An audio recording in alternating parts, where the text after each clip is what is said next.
Alright guys, selamat datang kembali di podcast Gilang Wrestling. We have a new champions. Ada Rhea Ripley dan Nikki Ash yang memenangkan WWE Women's Tag Team Champions yang saya kira udah hilang ya. Tapi ternyata masih ada ya yang dimenangkan dari Tamina dan juga Natalia di episode Raw tadi pagi. Dan juga kita sedikit review ataupun ya memberikan highlight ya buat teman-teman yang tidak menonton. Seperti saya tidak menonton tapi saya membaca highlightnya. Atau sedikit saya ringkas saja nih ya biar teman-teman sudah pada tahu kalau ada update apa. Sebenarnya nggak ada banyak update tapi ya di-update aja lah ya. Kemudian kabar dari Kid Lee yang punya nama julukan baru nih. Siapa nama barunya? Yaitu adalah Bearcat. Bearcat ya, kita akan bahas ya. Kid Bearcat Lee. Dilanjut dengan stipulation yang akan dipakai. Ini loadingnya lama sekali. Iya bener. Extreme Rules nanti di tanggal 26 September di Nationwide Arena dari WWE. Itu ada stipulation yang diberikan pada satu match. Kemudian masalah yang lagi rame diperbincangkan di jagat dunia maya, di dunia gulat pro wrestling, dunia gulat profesional maksudnya, di mana Ric Flair tengah kesandung kasus nih teman-teman. Kasus yang pernah saya bahas di skandal, video skandal yang saya bikin, video tentang skandal ya, bukan video skandal yang saya bikin, video tentang skandal WWE yaitu Plane Ride from Hell. Ternyata dibikin sebuah di komentarnya dari Dark Side of the Ring. Nah ini berpengaruh kepada Ric Flair kedepannya nih. Dia gak akan dapat booking apa-apa lagi. Terus juga penjualan produknya di WWE Shop itu lagi di off ataupun lagi ditiadakan. Nah bagaimana ceritanya? Kita akan bahas di episode kali ini. Yang pertama saya mau sedikit membahas tentang result dari episode Raw tadi pagi ya, dimana huge 6-man tag team match ya, dimana The Bloodline cross brand dia dari SmackDown main ke Raw ya, mengunjungi Raw ya.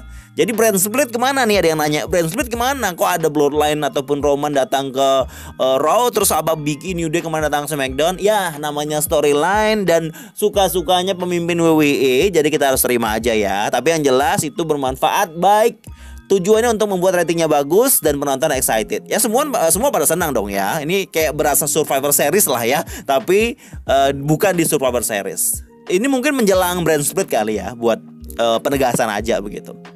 Dan match pertamanya Bloodline, Uso sama Roman Reigns melawan New Day, dimenangkan oleh Roman Reigns yang diganggu karena Bobby Lashley mengganggu begitu. Dan untuk setup matchnya di main eventnya, di mana ada triple threat, Big E, Bobby Lashley sama Roman Reigns.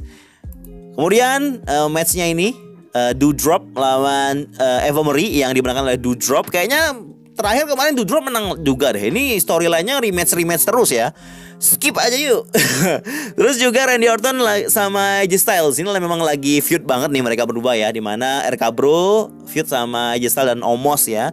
Dimana di sini yang menang itu Randy Orton. Terus lanjut lagi feudnya Nia Jax, Shayna Baszler yang kemarin sempat berteman dan juga jadi champions begitu. Saya nggak tahu nih karena saya jarang nonton Raw ya. Tapi yang jelas di match ini Shayna Baszler menang ya. Dan setelah itu mereka berantem begitu. Setelah si Shayna Baszler menang nih, mereka tetap berantem begitu. Lanjut lagi ada tag team baru nih kita. Kita punya tag team baru nih guys, yaitu Angel Garza bersama Humberto Carrillo. Ini salah satu pemain di brand main event ya. Mengalahkan Mansur dan Mustafa Ali yang semula memang sudah jadi tag team sebelumnya. Karena saat ini WWE lagi bisa dibilang kekurangan tag team yang spesialis begitu ya, kayak The Usos ataupun New Day lah bisa dibilang.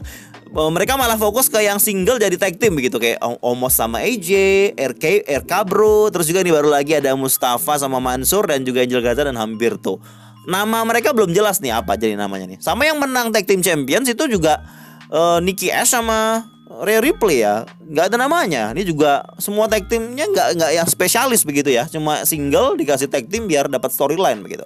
Lanjut lagi Rhea Ripley, Nikki Ash, ya ini baru dibilangin ya, melawan Women's Tag Team Champions Natalia and Tamina yang dimenangkan oleh Rhea Ripley dan juga Nikki Ash. Ini salah satu cara WWE mungkin ya memberikan champions lagi untuk Nikki dan juga Rhea Ripley. begitu, biar mereka tetap di main event scene atau scene yang utama dari cerita di Raw. Karena setelah triple threat selama Charlotte gitu waktu di SummerSlam kalau nggak salah, itu membuat ya Rhea Ripley sama Nikki ya udah dilepas begitu aja karena Charlotte Flair feud sama Alexa Bliss dong ya. Lanjut lagi nih, baru ngomong Alexa Bliss dan Charlotte Flair. Di sini sempat ada segmen mereka berdua ya. Raw Women's Champion Charlotte Flair played mind games over and on with Alexa Bliss, di mana dia menghancurkan boneka yang diciptakan Alexa begitu. Ini memperkuat storyline antara mereka berdua. Ini salah satu yang excited sih karena promonya di sini di mana si Alexa Bliss saya nunjuknya ke sini ya. Di mana Alexa Bliss itu sedikit menyinggung kalau Charlotte Flair tidak punya originality begitu, tidak punya, bahkan penonton bilang woo aja itu bukan punya dia kata Alexa. Jangan salah, Charlotte Flair bilang kalau originality bro, Bray Wyatt ini gimmicknya Bray Wyatt yang Anda punya ini, kata kurang lebih tersirat seperti itu ya dari Charlotte Flair. Jadi ngomong-ngomong soal originality Charlotte Flair ya nggak original dari bapaknya. Ya si Alexa Bliss juga nggak original, dia kan asalnya dari gimmicknya Bray Wyatt begitu. Walaupun ya kalau menurut saya Alexa Bliss memang cukup original, tapi karena memang awalnya dia dari Sister Abigail ataupun karakter scary-nya dari Bray Wyatt, jadi ke bawah-bawah ya Bray Wyatt begitu ya. Iya nggak sih? Kemudian lanjut nih storyline-nya si Jeff Hardy, yang dimana kalau Jeff Hardy menang lawan Sheamus, dia masuk ke United States Championship match di Extreme Rules. Berarti jadi triple threat nih di matchnya nanti United States Championship di Extreme Rules. Itu triple threat Jeff Hardy, Sheamus, dan juga siapa itu satu lagi, Damian Priest. Oke. Ini yang menarik nih kayaknya nih ya. Tapi Jeff Hardy ya gitulah kalau di Raw. Nah sampai ke main event nih. Main eventnya di mana triple threat ini yang pernah terjadi di acara house show ya, atau acara offline di WWE, yang mana itu dimenangkan Roman Reigns. Dan benar juga ini juga dimenangkan oleh Roman Reigns. Seperti saya pernah bilang di video-video saya yang memahami pro wrestling, kalau di house show atau dark itu banyak menjadi salah satu cara untuk WWE bereksperimen atau latihan lah kesannya begitu. Nah disinilah latihan mereka sebelumnya yang off air dilaksanakan di on air pada saat episode Raw, yang memang ini match besar, triple threat WWE Champion, Universal Champion melawan former WWE Champion. Ini luar biasa matchnya. Harusnya match ini skala pay per view, tapi ditaruh di episode Raw. Kenapa? Karena WWE lagi ngeboost rating mereka, karena mereka lagi berhadapan sama football nih, American football yang memang ratingnya selalu tinggi di Amerika sana. WWE harus kasih match-match besar biar ratingnya tetap naik. Kenapa? Karena rating itu sangat dibutuhkan ya, untuk biar mendapatkan banyak iklan untuk televisi tersebut. Begitu. Karena rating televisi karena iklan mau beriklan di televisi itu dia lihat rating. Nah, begitulah acaranya ya. Ya, cukup singkat penjelasannya dari 3 jam acara ini. Yang salah satu paling highlight adalah title change on tonight's Raw. Itu adalah Rhea Ripley sama Nikki Ash. Kita sudah sedikit bahas tadi, dimana saya turut senang nih mereka dapat champion. Tapi kayaknya mereka dipaksakan banget untuk dipasangkan begitu. Kurang pas aja lah memasangkan Rhea Ripley sama Nikki Ash. Mau tag teamnya mau jadi apa namanya begitu ya? Rhea Ash atau Nikki Ripley. Gak tahu juga ya. Tapi saya lihat hashtag di WWE, katanya hashtagnya itu super brutality. Supernya dari Nikki Ash, superhero, brutality-nya dari Rhea Ripley. Cocok juga sih super brutality, tapi agak odds saja ya, agak ganjil aja sih mereka dipasangkan. Karena saya lebih senang Rhea Ripley itu sendirian aja. Dari gotik-gotik gitu loh, rada-rada Ruby Riott lah ya. Ya begitu. Nih, I'm happy for them. Terus juga lanjut Keith Lee yang baru aja punya nama baru. Ini tidak di reveal ataupun tidak diumumkan pada saat episode Raw, tapi diumumkan pada saat Dark, acara match sebelum Raw disiarkan di televisi. Dan dalam acara Dark tersebut, Dark match itu si Kid Bearcat Lee itu mengalahkan local enhancement talent ya, talent lokal lah ya, yang gak pernah masuk TV lah ya. Ini Bearcat ini namanya kalau boleh tahu itu terinspirasi dari nama seorang pegulat yang sudah masuk Hall of Fame Legacy Wing 2017. Namanya Bearcat Wright ya. Ini salah satu pegulat Amerika Afrika yang cukup populer tahun 50 tahun 60. Kita belum lahir dan belum direncanakan dibikin ya saya. Jadi Kid Lee menang, itu ada foto-foto dari fans. Terus ini dia si Bearcatnya ya. Dan juga informasinya dalam screenshot atau foto dari fans ini, si Kid Lee memperpanjang jenggotnya lagi, menumbuhkan jenggotnya lagi. Ini membuktikan kalau rumor-rumor kalau dia katanya bakal jadi heel, bakal jadi seorang yang jahat itu bisa jadi benar ya. Karena ini salah satu bumbu ataupun membuat dia lebih sangar ya. Jadi cocok lah jadi seorang heel untuk Kid Bearcat Lee di kemudian hari. Apakah teman-teman excited kalau dia jadi heel nih, Bapak Kid Lee? Nggak tahu lah ya. Tapi yang jelas saya lebih bodo amat dia mau dapat karakter apa, tapi saya ingin terus si Kid Lee ini tetap sering tampil begitu di acara utama ya, di Raw ataupun di SmackDown kalau dia masuk di SmackDown di Brand Split besok. Kita tunggu aja Brand Split akan jadi apa. Ini yang berita singkat nih, ada stipulation baru. Banyak yang bilang Extreme Rules nih, pay-per-view-nya Extreme Rules, tapi sampai sebelum ini diumumkan, tapi semua match-nya tidak ada yang stipulation-nya Extreme Rules.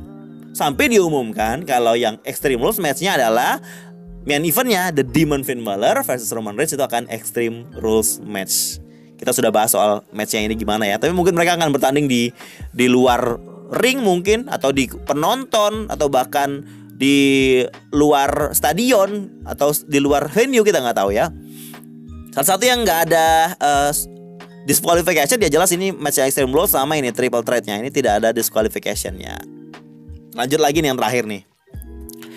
Jadi akhir-akhir ini kayaknya seminggu yang lalu ya, pas saya off itu, jadi episodenya Dark Side of the Ring, ini dokumenter dari HBO atau Vice, itu yang menceritakan tentang skandal-skandal yang terjadi di dunia gulat. Salah satu yang diceritakan adalah ini yang kemarin episodenya adalah Plane Ride from Hell, di mana ceritanya teman-teman bisa tonton di video saya ya, tentang orang-orang WWE zaman dulu itu yang mabuk-mabuk di pesawat dan juga beraksi ataupun melakukan hal yang tidak senonoh. Salah satu adalah Ric Flair yang pada saat itu diceritakan di episode Dark Side of the Ring itu, salah satu pramugarinya bilang kalau Ric Flair itu tidak pakai apa-apa, telanjang bulat, tapi cuma pakai jubahnya dia itu, terus dia mengayun-ngayunkan alat kelaminnya. Dan pramugari ini cerita bagaimana Ric Flair memberikan dia pokoknya sexual harassment lah, pelecehan seksual terhadap pramugari tersebut. Dan pramugari itu juga sekaligus menuntut Ric Flair terhadap apa yang dia lakukan, dan ini membuat nama Ric Flair trending saat itu. Sama satu lagi Tommy Dreamer, tapi kita bahas Ric Flair ya. Jadi ini membuat Ric Flair, dengan biasanya kalau ada kasus seksual harassment itu banyak yang memberikan pendapat tidak baik ya, yang buat orang pengen boykot, harus stop dulu, jangan diproduksikan dulu, bilang jangan dihadiri dulu di berbagai acara. Kayaknya memang strict banget akan harus diboykot orangnya ya. Bener saja, walaupun Ric Flair sudah mengeluarkan statement kalau dia bukan kalau cerita itu bohong, kalau dia nggak begitu apa segala macam, dia tahu cerita sebenarnya apa segala macam, tapi tetap aja respon dari netizen yang membuat beberapa perusahaan harus meng-cancel acara bersama Ric Flair, termasuk pengiklan, juga acara pertemuan convention, sama produknya di WWE. TV intronya WWE juga nggak ada Ric Flair lagi nih kalau teman-teman nonton tadi ya. Terus juga merchandise-nya Ric Flair juga di hold dulu atau di nix, ditiadakan dulu, sama acara WWE Storytime yang ada Ric Flair-nya yang kartun itu, yang di WWE Network juga lagi ditutup, tidak bisa ditonton ataupun tidak bisa ditayangkan. Tuh, biasanya memang nih kalau ada cerita-cerita masa lalu, banyak nih artis-artis terkenal tuh yang terkena kasus membuat dia harus off di berbagai acara dan harus cancel semua acara mereka hanya karena cerita tragedi ataupun cerita kesalahan di masa lalu. Well, that's all our information and news for today. Terima kasih buat teman-teman yang sudah menyimak sampai habis di podcast Gilang Wrestling.